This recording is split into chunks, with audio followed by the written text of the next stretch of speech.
महाकुंभ का आगाज हो चुका है। बस अब इंतजार है तो शाही स्नान का। शाही स्नान 13 तारीख को होने वाला है, जिसको लेकर श्रद्धालु अभी से ही आने लगे हैं।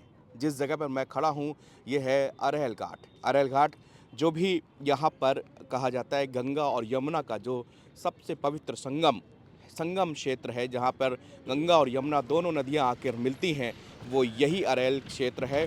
और मैं चाहूँगा कि इसको ज़रा सा दिखाएं। ये जो पीपे के पुल जिस पे हम लोग खड़े हुए हैं, ये जब भी कोई माघ मेले का अवसर या ऐसे अर्ध कुंभ या महाकुंभ जैसे पर्व होते हैं, उसी दौरान ये पीपे के पुल का निर्माण किया जाता है। इसका इतिहास भी बहुत दिलचस्प है और इसकी टेक्नोलॉजी भी बहुत दिलचस्प है। अरैल घाट के ये जो पीपे का पुल नंबर 24 नंबर है। प्रशासन ने इस तरह के पुल बनाए हैं जिसमें एक से लेकर करीब यहाँ पर 28 पुल बनाए गए हैं इसी तरह के, जिस तरह से मैं खड़ा हूँ।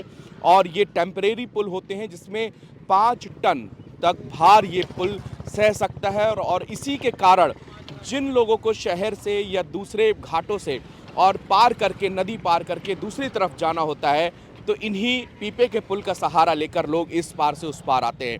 ये आप जो पीछे मेरे जो देख रहे हैं, अगर आप ये कैमरे का फोकस वहाँ पर जा पाए तो वो आप देख रहे हैं वहाँ पर सारे प्रशासन के बड़े बड़े आला अधिकारियों के वहाँ पर दफ्तर बनाए गए हैं। और यही अरैल घाट के दूसरी तरफ वहाँ पर चिकित्सालय भी है, वहाँ पर इमरजेंसी आपातकालीन सभी तरह की सुविधाओं का बंदोबस्त किया गया है। सरकार के लिए एक बहुत बड़ी ये बात होती है कि जिस एक शहर में इतनी तादाद में, करोड़ों की तादाद में श्रद्धालु आ रहा हूँ, वहाँ पर सबसे बड़ी एक होती है सुरक्षा व्यवस्था।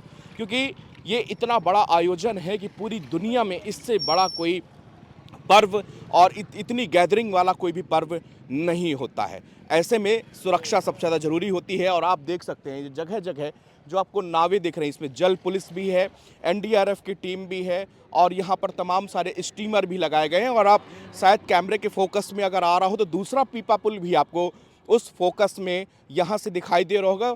इसी तरह के जो दूर जो आप गंगा नदी के उस तरफ देख रहे हैं वो दूसरा पीपे का पुल है। और इसी तरह के अलग अलग पीपे के पुलों का निर्माण यहाँ पर किया जाता है। ये एक अंडाकार शेप में होते हैं, आप इसको देखेंगे, और ये तैरते रहते हैं। ये कहीं अगर आप सोचें, क्योंकि यहाँ पर नदी की गहराई बहुत ज़्यादा होती है और इनको जो है एक इस रस्सियों से बांध के और नीचे जाके इसमें कीला होता है, उसमें इसको गाप दिया जाता है। और आपको जानकर आप ये दिलचस्प मानेंगे कि ये लोहे के बने हुए हैं, लेकिन जब भी यहाँ से कोई गाड़ी निकलती है तो जैसे झूले की तरह ये पूरा स्विंग होते हैं। और लेकिन ये इनसे इतना बड़ा राहत है क्योंकि इतनी बड़ी पॉपुलेशन, वो केवल जो यहाँ पर पहले से जो पुल बने हुए, पुराना पुल या नया पुल बने हुए, उससे संभव ही नहीं है कि इतनी सारी गैदरिंग, इतनी सारी भीड़ यहाँ पर आ पाए।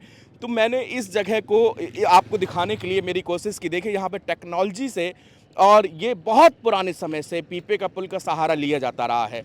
क्योंकि ये प्रयागराज एक ऐसा, हमेशा से यहाँ पर हर साल माघ मेला लगता है। माघ मेले में भी लाखों की तादाद में पूरे देश भर से श्रद्धालु आते हैं, यहाँ पर कल्पवास करते हैं। कल्पवास का मतलब यहाँ पे अपने रावटी शिविर लगा के रहते हैं, रोज़ गंगा नदी का स्नान करते हैं, संगम के स्नान करते हैं और उसके बाद वो पूजा अर्चना करते हैं। ये हर साल होता है, लेकिन अब ये मौका है महाकुंभ का। महाकुंभ 12 साल में एक बार आता है, लेकिन ये जो मौका आया है, ये जो पवित्र नक्षत्र इस बार 144 साल के बाद पड़ रहा है।